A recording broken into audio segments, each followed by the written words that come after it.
Okay, so I guess we should introduce ourselves before we get started. I'm Dr. Deborah Thompson. Nice to meet you all. I'm calling in from the United States right now. I'm in Washington, D.C., and I am a veterinarian.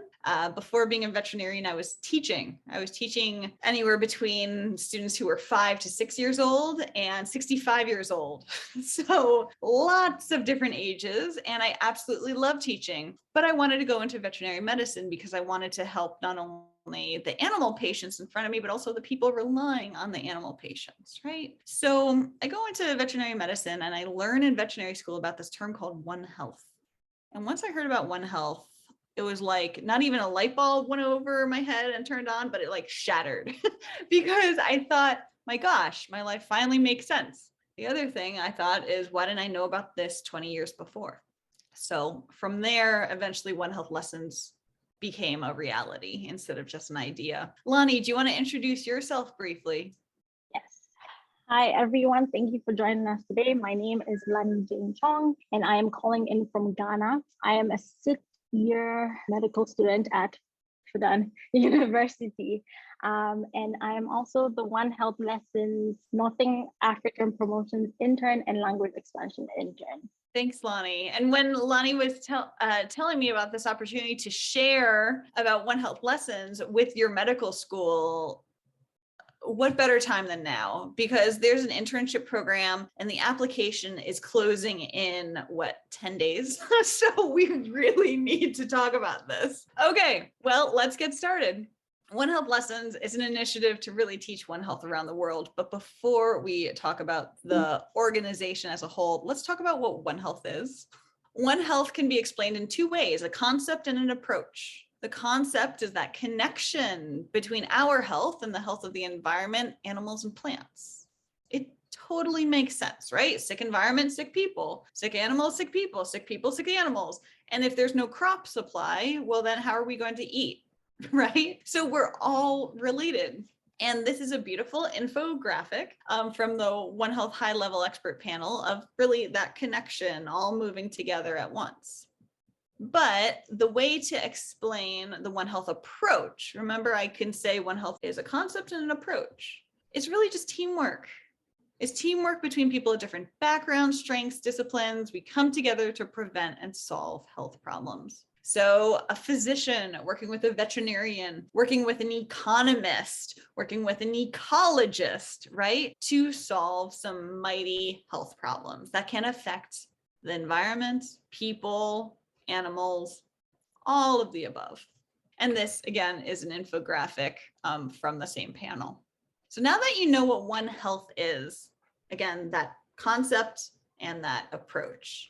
Again, the concept is that connection between everything. The approach is teamwork.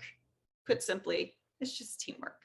So what I wanted to review today is really the organization, One Health Lessons and its material, ways to contribute, and Lonnie will take over that section. And then I wanted to share a special invitation and a video for you. Are we good? Thumbs up? Okay, awesome. So what is One Health Lessons? Keep in mind, we have a YouTube channel. We're also on what Lonnie like Instagram, Facebook, Twitter, LinkedIn. We're very big in LinkedIn. So go on any of your social media and find One Health Lessons and we'll connect there. But One Health Lessons, we have a mission and a vision. The mission is to inspire children and adults around the world to value One Health. Okay, it's simple. How do we do that? By providing high quality education. The vision is to ultimately change societies to create a more sustainable planet. It sounds like a big vision, right? And it is. It's a really big vision. And we have hundreds of people involved working towards this vision and working towards this mission together. So onehealthlessons.com is the website that's affiliated with One Health Lessons. There we already have 11 different lessons focused on COVID-19. Now that's broken up into two sections and I'll review that shortly. In the future, what we really want to do is have more lessons on there and accessible for anybody in the world to access. Now the COVID-19 lessons, like I said, is broken up into two different ways. And certainly you cannot teach a 6-year-old the same way as a 16-year-old, the same way as a 60-year-old. Does anybody here want to go into pediatrics? I know we're speaking to a bunch of medical students. Anybody interested in peds? Well, you are awesome. Well, like it or not, you'll be speaking with a lot of adults as well as children. So it is so, so, so important to be able to communicate with people of all different backgrounds, all different ages. That is so important. Trust me when I say, when you go into the appointment room, when you're in the clinic, when you're in the hospital, and you have to deliver a message. We were talking about congestive heart failure before, right? You have to explain congestive heart failure in a matter of 1 minute to somebody who has not had a science class in 30, 40, 50 years. How do you do that? There are special techniques to just cut through the medical jargon and to speak to people in real time in an empathetic manner, okay, and deliver the message efficiently. So this is what you will learn if you become a part of One Health Lessons. Now, the COVID-19 lessons, it's split between 2 different options. There are 7 different age-appropriate lessons that go over how biodiversity plays into human health, how mutations can happen naturally, how mutations are not something to fear. They're natural, right? A mutation can strengthen something, it can weaken something, or it can just change something and it's benign. Just like it can strengthen a virus, weaken a virus, or just, change it, but not change its strength.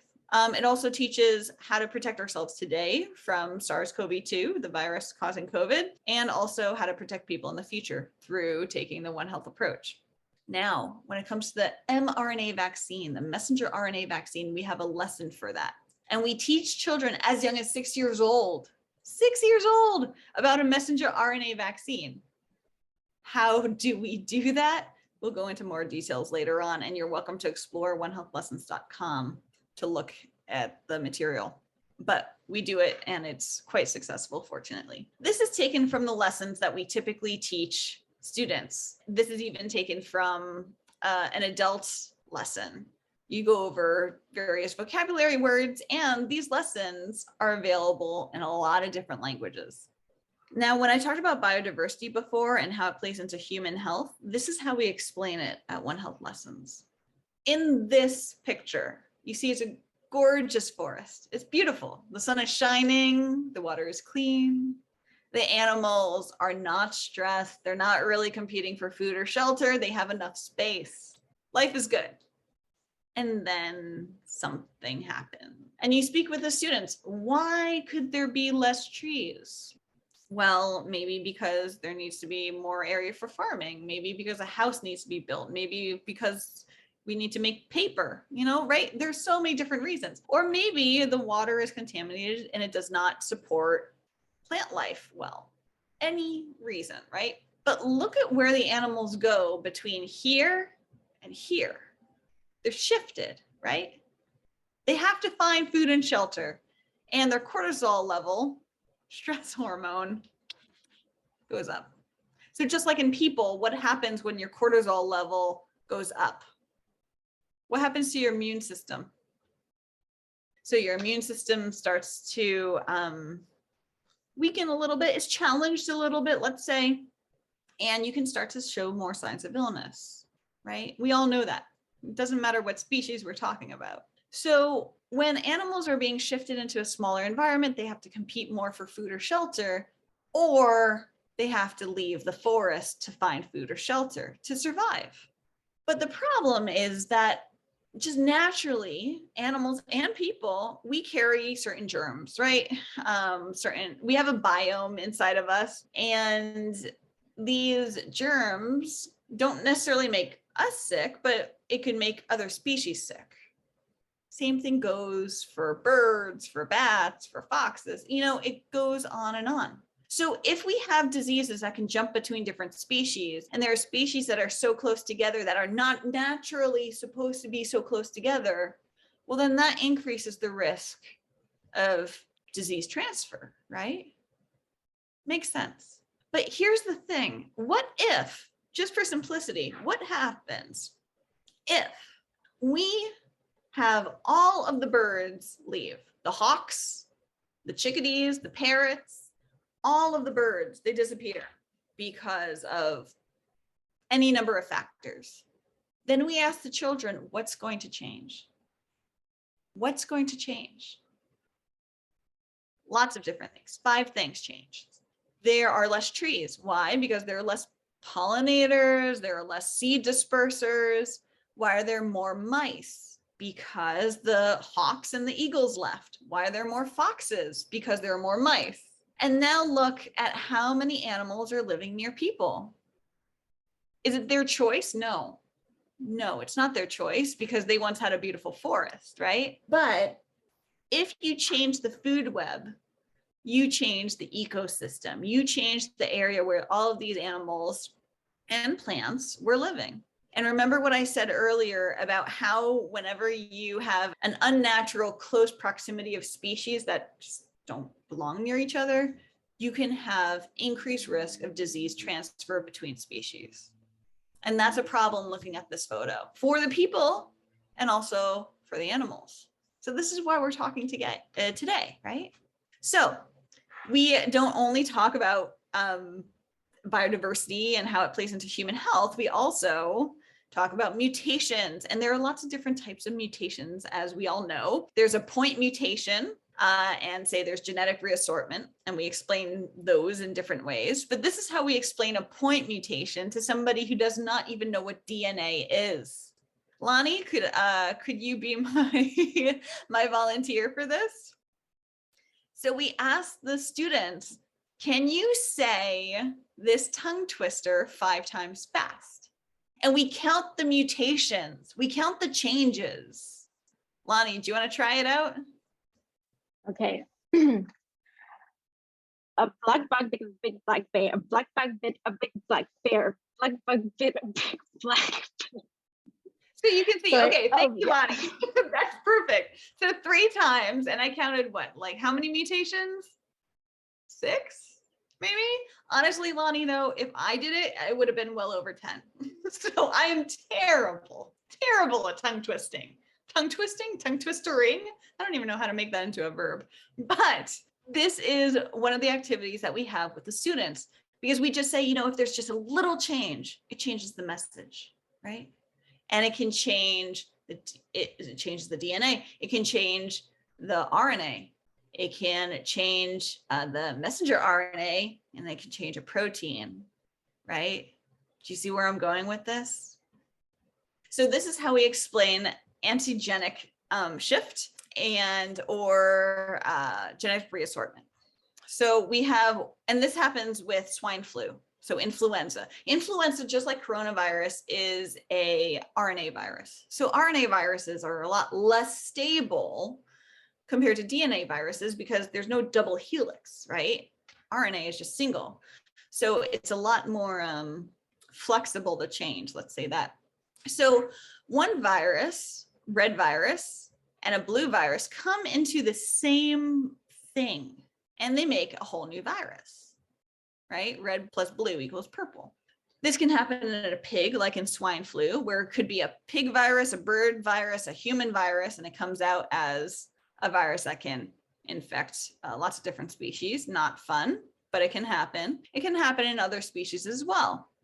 But we do not want to get rid of species. Why?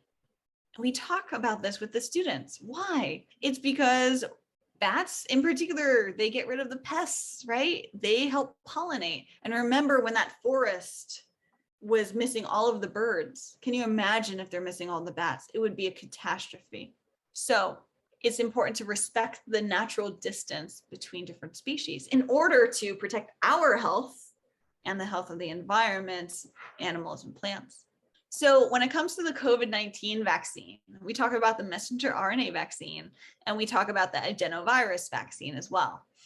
These are the particular vocabulary words that we share with the students, and didn't want to go into too much detail there because really why we're talking today is how to get you involved. So I'm going to pass the floor over to Lonnie, to continue this particular section of the presentation. And be sure to write down all of your questions, and we'll go over all of your questions at the end. Sounds good? Okay, Lonnie, the floor is yours. Thank you very much, Dr. Deborah, for introducing One Health Lessons. So how can you get involved in One Health Lessons? So we have 3 ways to get involved. The first way, track 1, is to become a certified lesson leader, which is a trainer program where you get to learn how to teach these lessons. And then after that, you can go on to become a One Health Lessons ambassador. And the second track is to become a lesson translator, to translate our lessons into your own spoken language.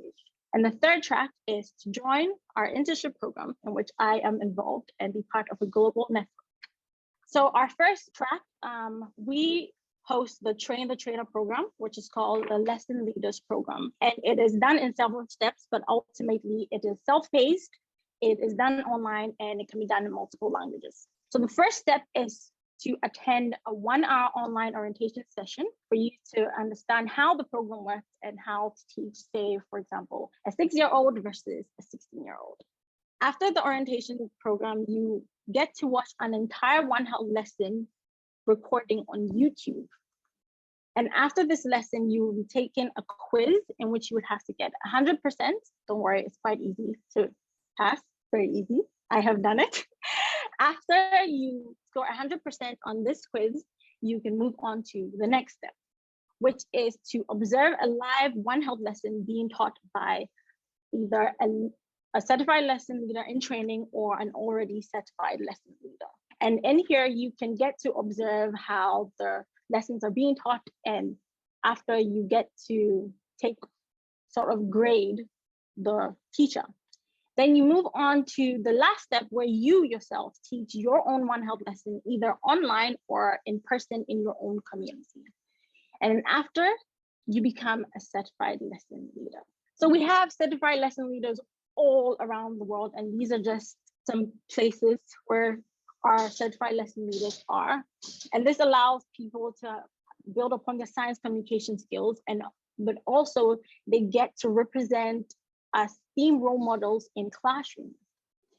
So what do you gain from becoming a certified lesson leader? So as a lesson leader, you can improve upon your communication skills, build upon that, be able to talk to people of different ages and different backgrounds. You promote public health efforts, and you serve as a science role model to people and children of all ages in classrooms. And of course, you receive a certificate where you can put on your LinkedIn, add to your CV for your future career. So if you're interested in becoming a certified lesson leader, you can scan this QR code and then register on the form, and you can become a certified lesson leader with One Health Lessons. After becoming a certified lesson leader, why stop there? You can bring the One Health lessons home into your own community to teach in your own language. And that is the Ambassadors Program. So ultimately, the Ambassadors Program is roughly 5 hours, because you have to teach 5 lessons as a certified lesson leader to become an ambassador. But after you become an ambassador, you have to maintain that status. And to do that, you have to dedicate 5 to 6 hours of your time each month to teach in your community in your own language. So basically, the ultimate goal of the Ambassadors Program is teach in your community, and then teach others in your community how to become certified lesson leaders. So here's a story of Charles. Charles was a veterinary student, and then he was also a certified lesson leader with One Health lesson. And then he taught 5 lessons in his own community and moved on to become a One Health lessons ambassador. But Charles didn't just stop there. He went out and got 20 of his classmates and friends and taught them to become certified lesson leaders as well. And these 20 individuals, along with Charles, went into their community, and within 2 weeks, they taught over 2,000 students One Health lessons, just in 2 weeks. And so this is how you as well can make an impact, by becoming a certified lesson leader and a One Health lessons ambassador. Isn't that impressive?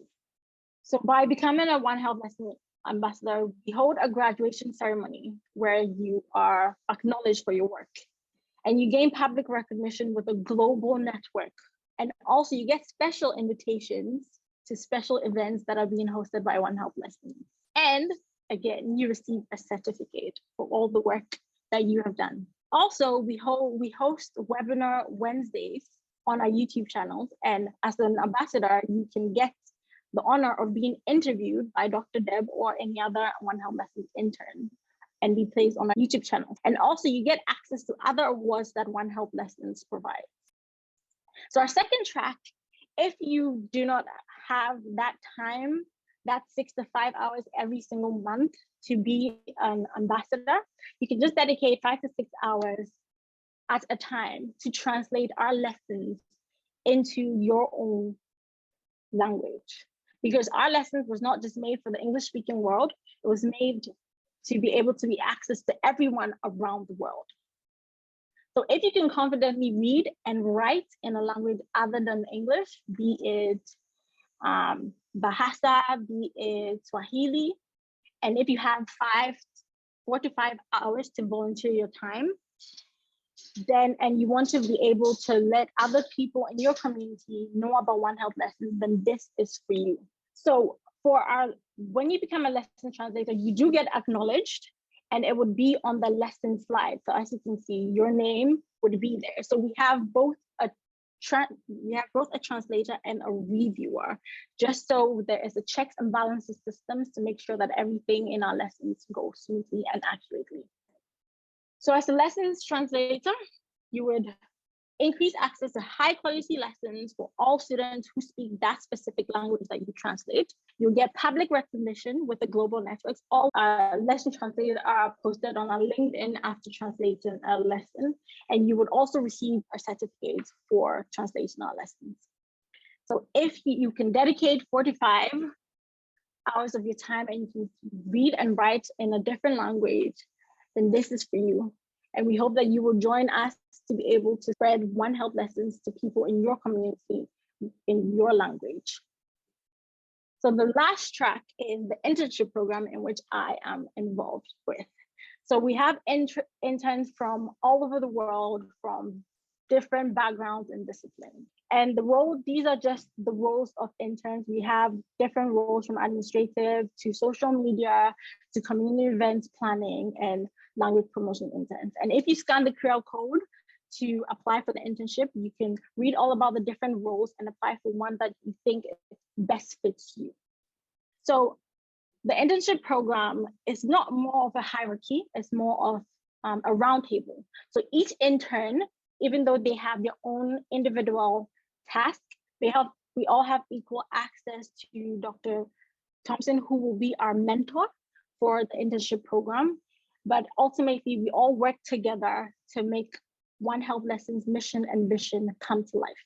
When you become an intern, you would not only get access to a global network, you would also receive leadership skills, communication skills, and networking skills. And this would help in our future careers as clinicians or surgeons or even hospital administration. So this is a very good opportunity to build up on that skills that we can use in our future. Our internship applications are open today. So you can apply today. The deadline is soon arriving, May 31st, that's in 10 days. So just scan the QR code, read through the description, find out which position you're interested in, and then apply and join One Health Lessons and spread in One Health. So in summary, these are all the ways that you can join One Health Lessons. And if you're interested in any of these and you think they're for you, can you scan the QR code or visit our website, and all the details are listed there, and then join a global network that is One Health Lessons. Thanks so much, Lonnie. Really appreciate your enthusiasm and explanation of those 3 tracks. As you can see, there's a lot of opportunities for you, the medical student, the individual, to be a part of this global One Health education movement. And it's gone global real fast, which is wonderful. I mean, Lonnie is in Ghana. I am in the United States. But we speak how many hours each week? At least 2 hours each week. And we speak with how many other people are in our internship class as of right now? I think about 10 other people, if you think about it. Yeah, about 10 other people. And we're from different countries.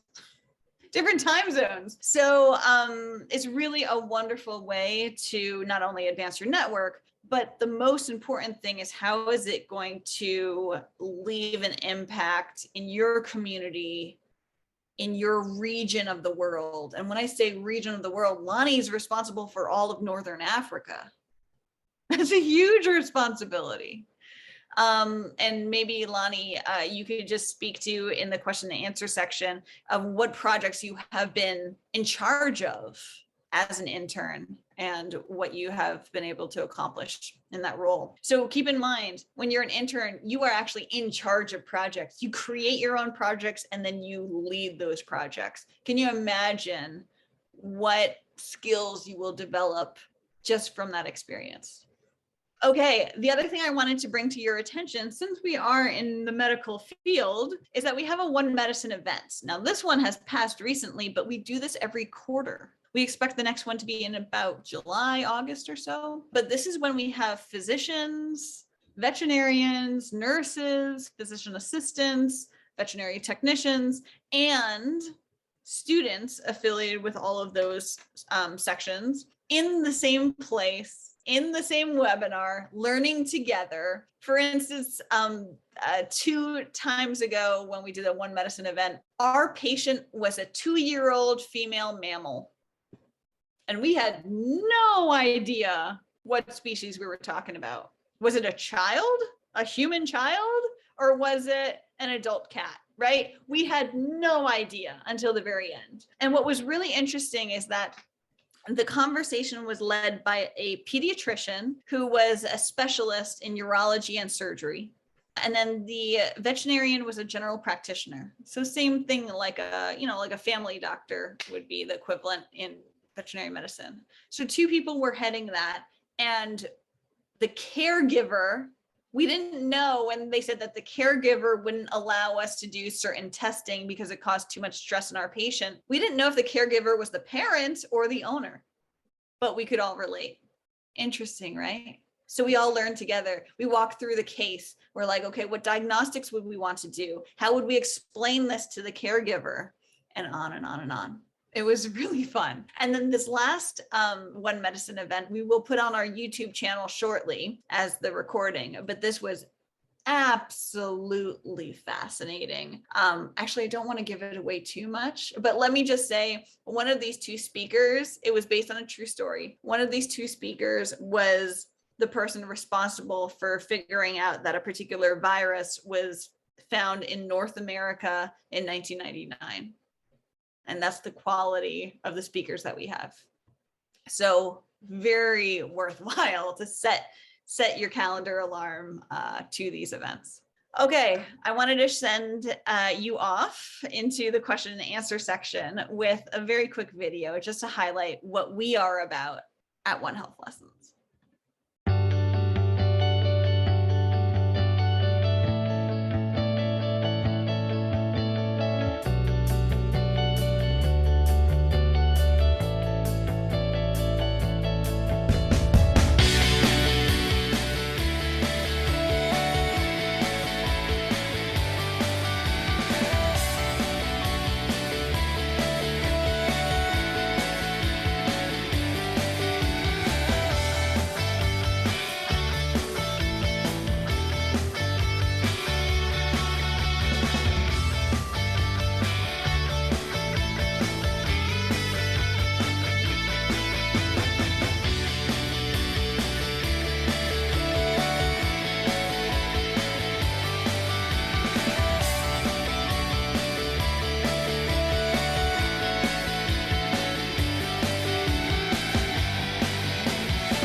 Thank you very much. And we are now available to answer any questions that you have.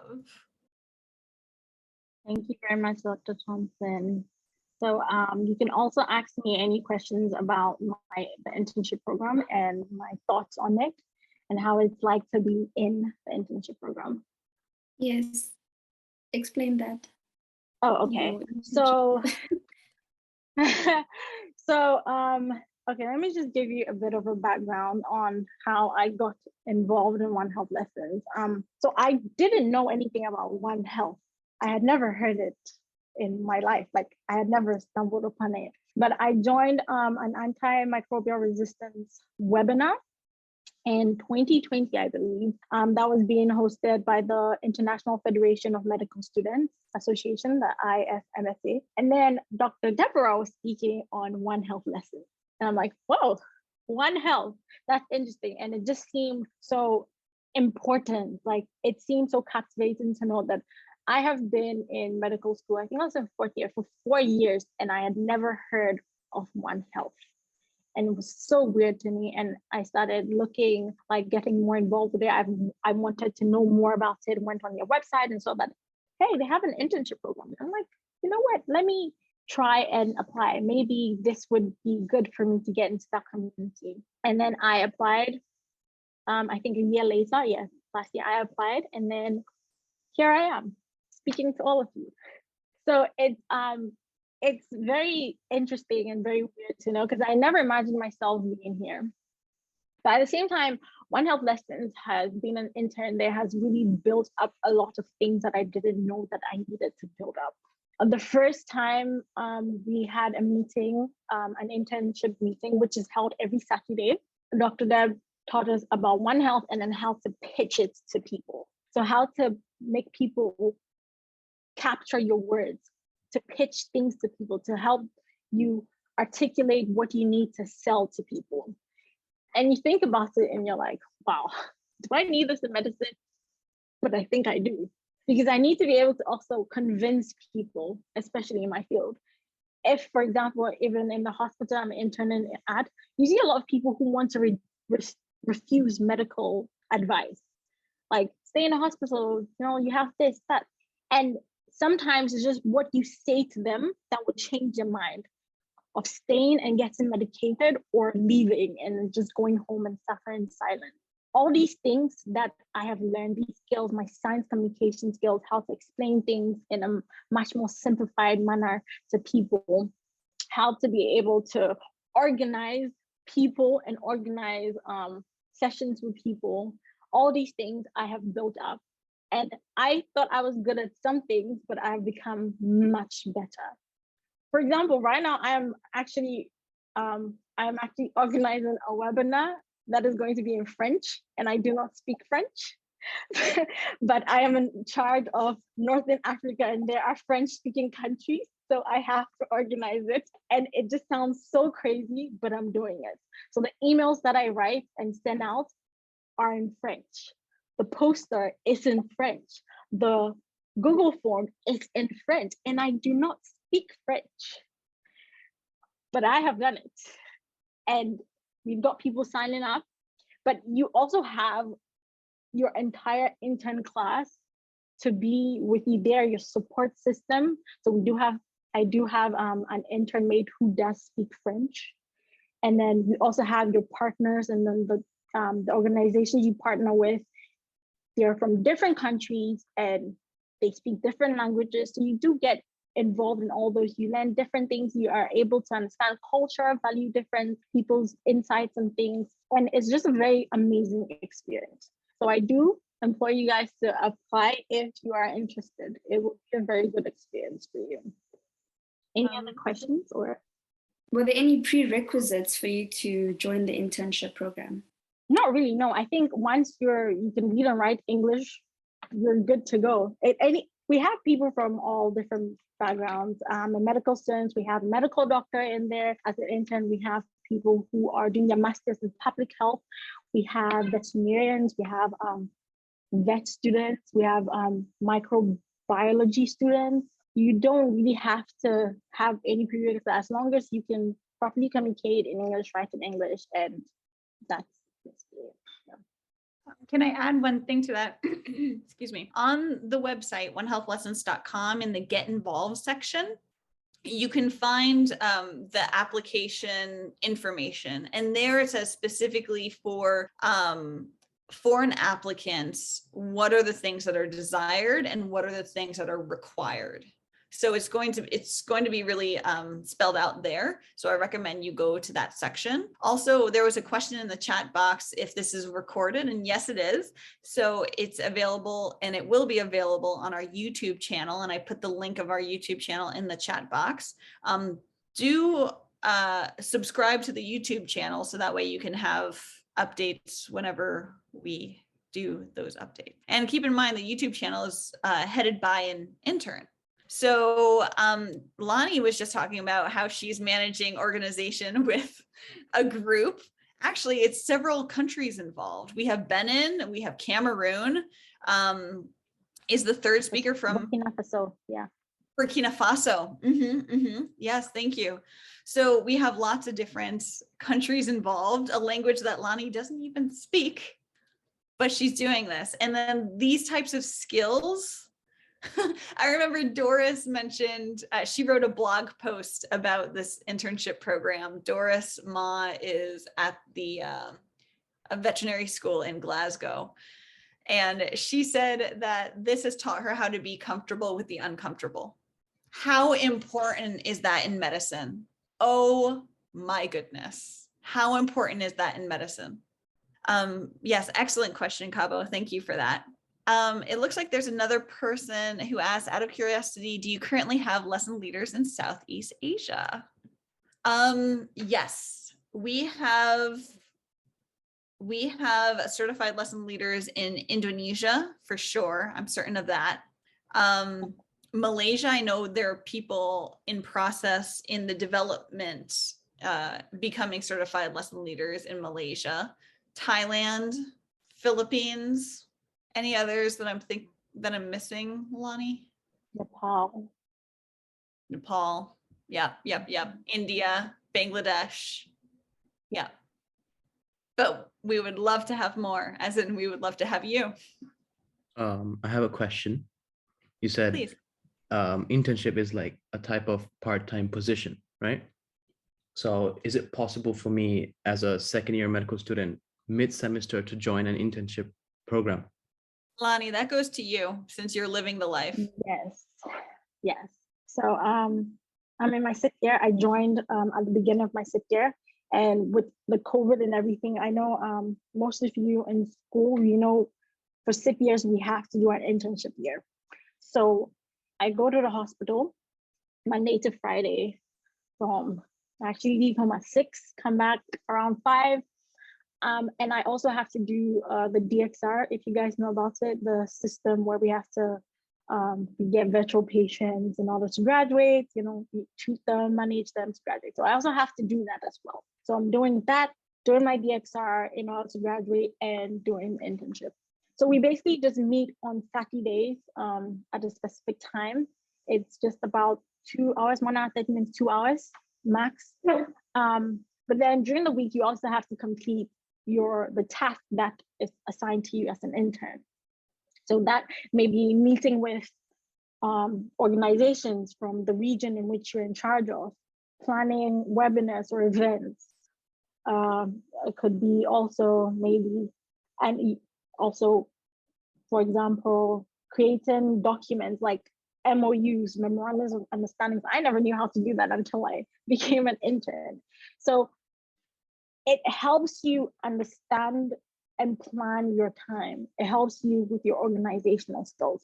And Dr. Deb is an amazing mentor. She helped us do what we call a Gantt chart to be able to basically it's like project management, to be able to assign times and dates for our projects, for our deadlines, so that we can be able to follow that through and know that there's a timeline for everything. So it helps you plan and helps you stay focused, and it helps you to be able to put one health in one box, put your own studies in another box, and your own internship in another box. So you can be able to do it effectively, but in a very smooth and orderly manner. Yeah, so you can thanks for that, absolutely Lonnie. do it, yeah. Yeah, it just reminds me of the power of teaching, because we learn from each other, right? This is a circle. This is not a hierarchy. This is a circle. So what I've learned from interns has been incredible. But it also reminds me of when I first learned time management skills. I was in secondary school and I'm a musician. So I was in a rehearsal. I was with a musical group, and the conductor, the person leading, the music, he was so well organized. And he said, from this time to this time, we're talking about this. From this time to this time, we're playing this. We're playing this at the other time. And regardless of if we finished that or not, we moved on to the next thing so that we could just advance bit by bit by bit, right? We don't need to make leaps and bounds of change in a week. No, but we do make changes small and steady throughout each week in order to achieve some massive projects like what Lonnie has been in charge of, for instance. So don't worry about being intimidated by such a project, because I don't throw you to the wolves, as we say. I never put you in a position where I don't feel like you're ready. Lonnie was totally ready for that project, and she's totally ready to speak at an international webinar like we are doing at this moment. So again, I would never put Lonnie in a position that would have her not fly, not soar.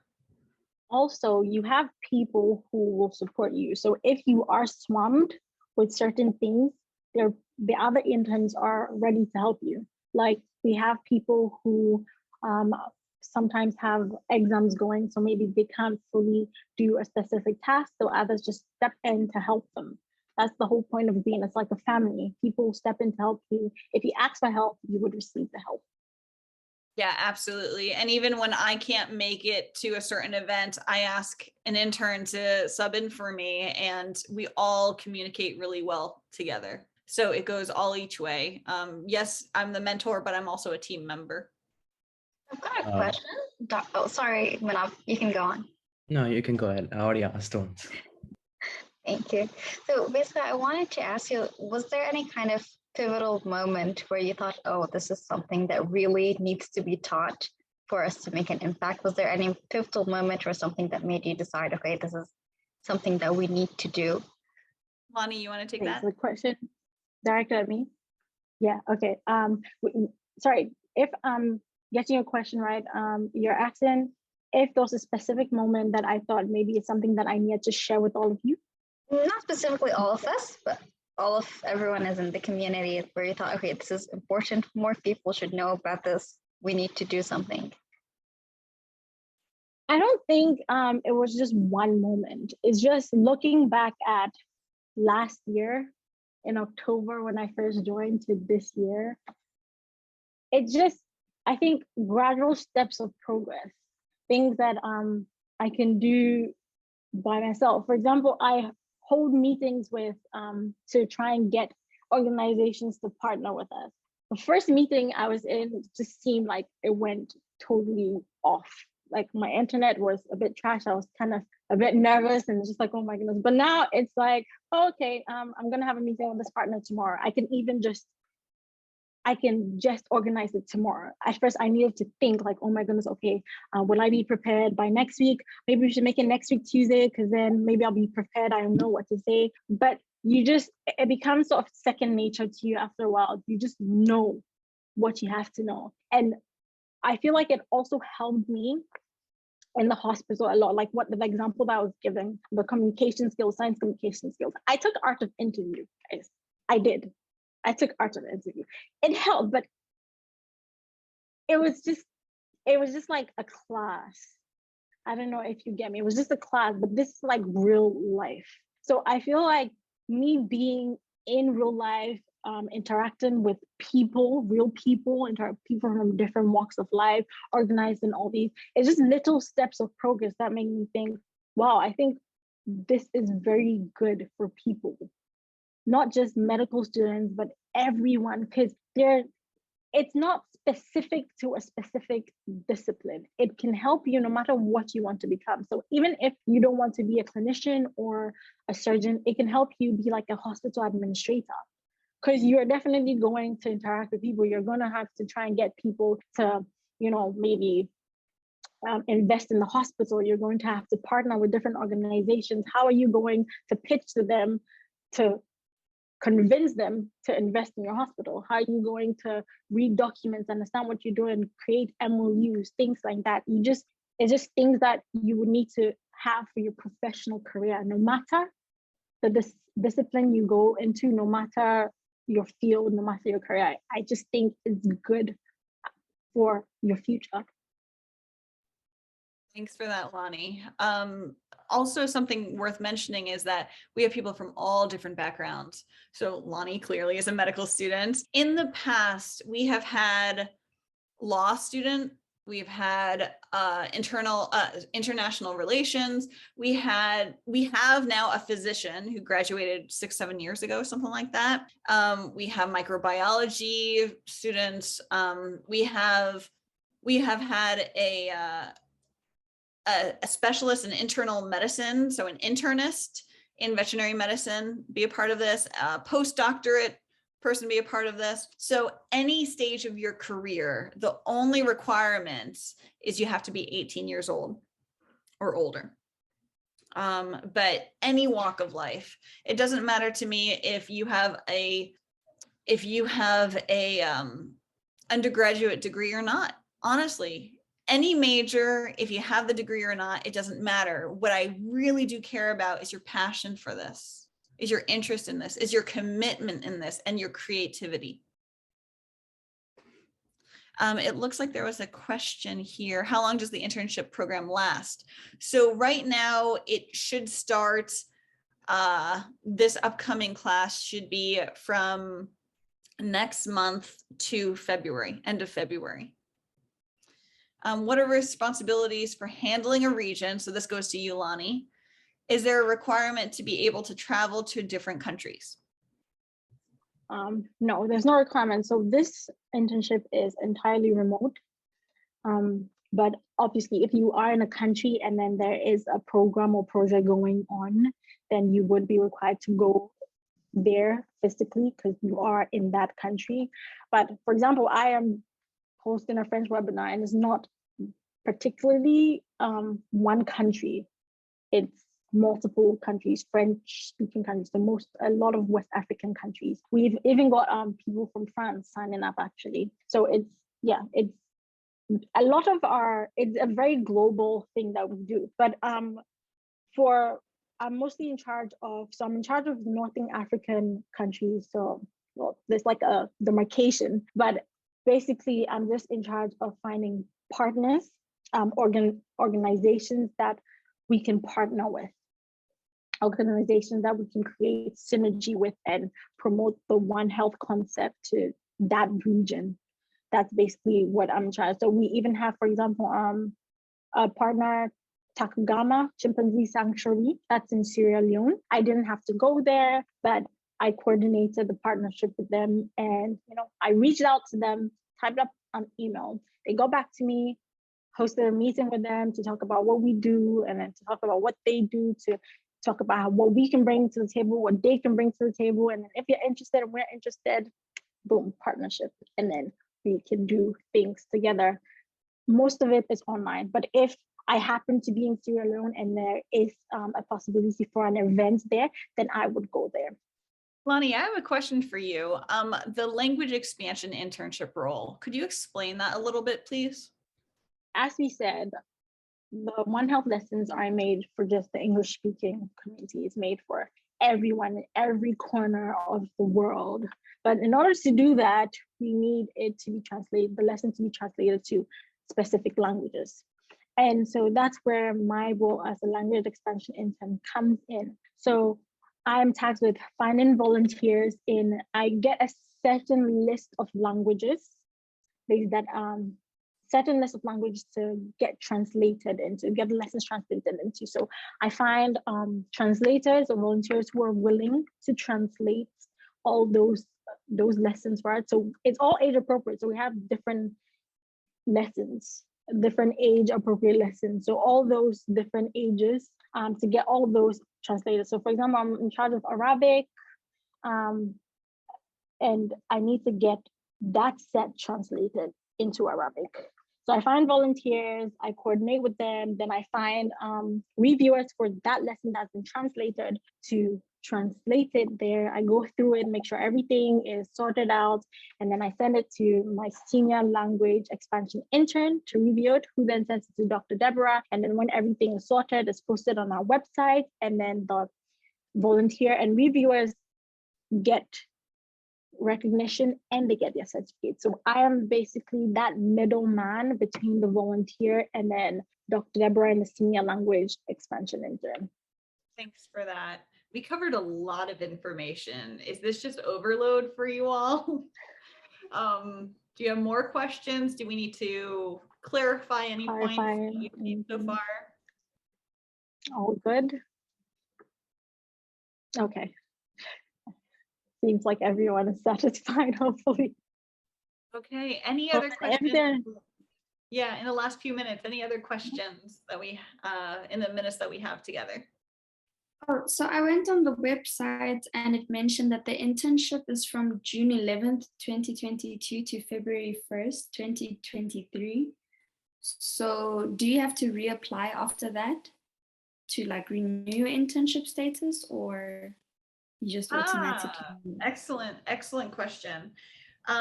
So for those interns, those current interns who want to stay on the team, then sometimes those interns switch roles because they want something different. Sometimes they stay in the same role. But it comes down to a conversation between that intern and myself, and we plan accordingly. Yeah, so there's definitely a possibility to extend, but it would be an extension until the end of the next internship. I don't want anybody leaving halfway through because that would be demanding on the rest of the team. Yeah, does that, Lonnie, do you want to speak about, at least in this current intern class, Fola and Paris, they were previous interns. Do you want to just explain how they helped current interns in onboarding? So basically when you come in, you're a bit lost, I would say, because there's a lot of things that you don't know. So those interns that stayed on from the previous class that are still in this class, they were very helpful for our initiation and orientation. So basically I got like a Google document with a breakdown of how things went. The partners that I will be in charge of for my region, the people that I have to reach out to and how to reach out to them.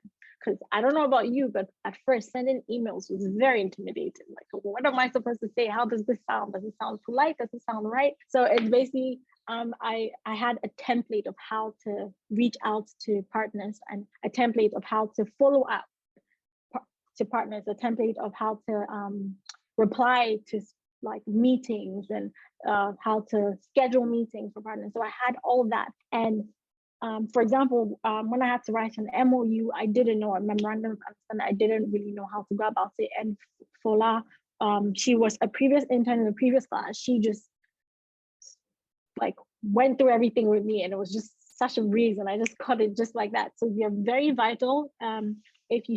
If an intern stays for the next class, it's very vital to new interns that come in. Yeah, thanks for explaining that, Lonnie. And what the current intern class is doing is every single person is preparing for the next person taking over their role, everything that they need. They're handing off every single little detail that somebody needs to succeed.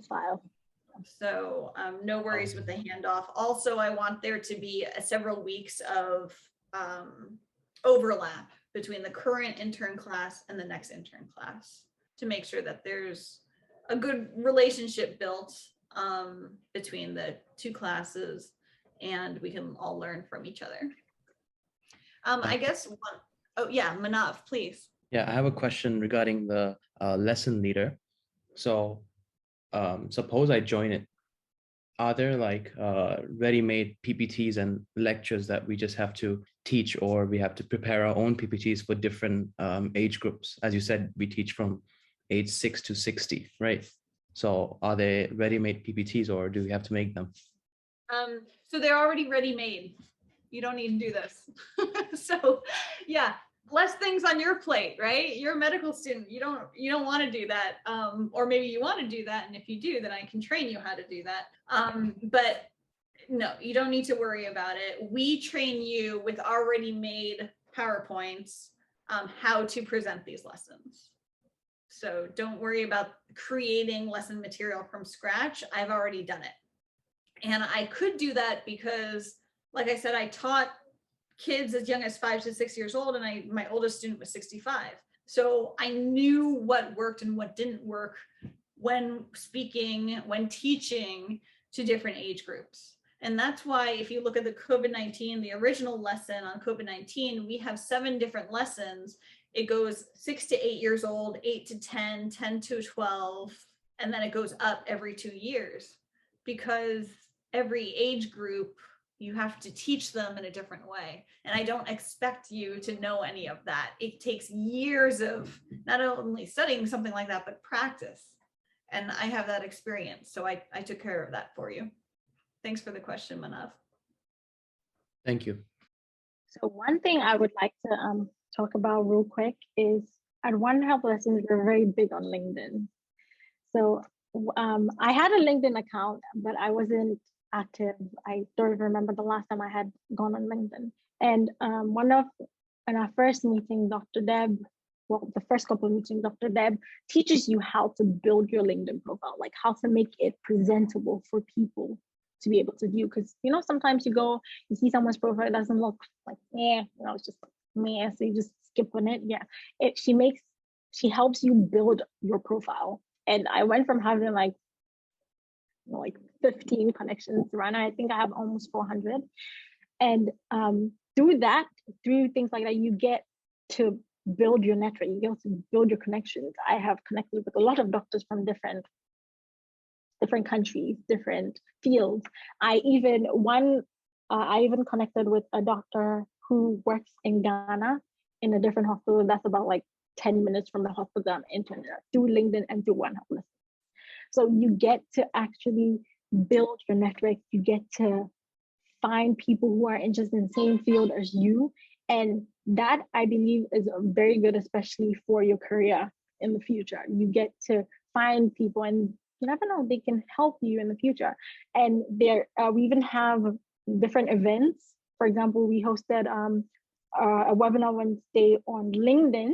I was networking for young One Health professionals. That just shows you we had a guest speaker, and then it shows you how to build your connections, how to approach people if you need things, things like that. So it's a very good opportunity for that. Yes, it looks like somebody asked if they could add you on LinkedIn. So if you're okay with it, Lonnie, I'm going to put your LinkedIn bit in the chat box, and I put mine in as well. So definitely connect with us, and also connect on the One Health Lessons LinkedIn, because that's where we put really important announcements. So I'll put that in the chat box as well. And excellent you can find question. all our events there. Yeah. We host a lot of events, such as the One Medicine event. We also have like art showcase for those of you who are interested in art. We have a lot of events that are going on throughout the year. So you can follow our LinkedIn, connect with us there, and you would be involved in One Health and see all our events, everything that we're doing, and then be part of it and participate. Yes, and Lonnie, it looks like because I'm an admin for the LinkedIn page, my link would be kind of funny. Could you post the One Health Lessons LinkedIn page in the chat box, please? Thank you. I think it's also important to review the application process for the internship. Lonnie, do you want to speak about that, about your experience? Were you surprised that there was a 2-step process? I actually was, but I also wasn't. So, after you submit your application, you get to go to, if you are chosen, you get to go to the interview stage, where you're interviewed by Dr. Thompson and another intern or other interns. So it could be a bit intimidating, but it was actually a very nice experience, very warming, very welcoming. I thought it would be a bit, formal, but it was relaxing. It was okay. I was actually very impressed, although I was still nervous, like, am I still gonna get this or not? But it was actually good. They asked questions about, your background, what you're interested in, where you are, because they also need to know where you would be throughout the internships, just in case, and what you hope to also gain from the internship. All these different questions. So it's actually it's a good experience. So if you just have to write a letter of intent, a good letter of intent, your CV, an updated CV with like everything that you have, and then 1 to 2 letters of recommendation. If you can get 2, that is brilliant. 1 is okay, but 2 is better. Yes. So you can go to any of I actually got one from a doctor in Jing'an, because I did the summer internship there when I was in Shanghai. So I got one from her and she was happy to do it. So you can get it from the professors. If you did the summer internship in Shanghai, you can get it from the doctors and professors. Yeah. And even if you've like done part-time work, taught, you can get it from your employer, anyone. Yeah, so that'll be good. Right. And sometimes I do follow up with the people writing letters of recommendation. Sometimes I call them or I email them for more information. So just for everybody's awareness. The other thing is that, yes, I'm happy to hear that the interview was not as intimidating as expected, but it is formal at the same time. Like, I'm wearing a suit jacket during the interview process. You know what I mean? It's very, very, very important to make sure that the team at One Health Lessons presents itself in a professional manner. So I'm looking for something like that during the interview. Great. So any other questions? I know that time is short and some people, it's almost 10 o'clock at night there. So want to respect your time. And I posted the LinkedIn for One Health Lessons. Thank you for posting that, Lonnie. Appreciate that. So any other questions or clarifications? Well, if you do have any other questions, you can connect with me or Dr. Deborah on LinkedIn and then direct your questions to us. You can also go on our website and everything is listed there. So thank you guys very much for joining us. Yes, thank you. And I believe right now there's already been about 20 people applying. So the sooner you put in your application, the better it is for you, because once we have a cap of 50, we're stopping it, because I can't look over 50 applications on my own. So the sooner you do it, the better it is for your chances. Ensure that it's a good application process, because it is going to be reviewed and vetted. So good CV, good letter of intent, and then strong recommendation letters. Yeah, and make sure that your writing is correct spelling and grammar and such. That's very important. Presentation is everything, is key. Thank you all very much for joining us today. Really appreciate this time together, and I hope to see you all in the future. Thank you. Thank you so much for making time to speak with us. Thank you, Lonnie, for connecting us with Dr. Thompson. I really hope we can see you guys again, and hopefully you'll have an influx of interns from Fudan. Excellent. Onwards and upwards. See you later.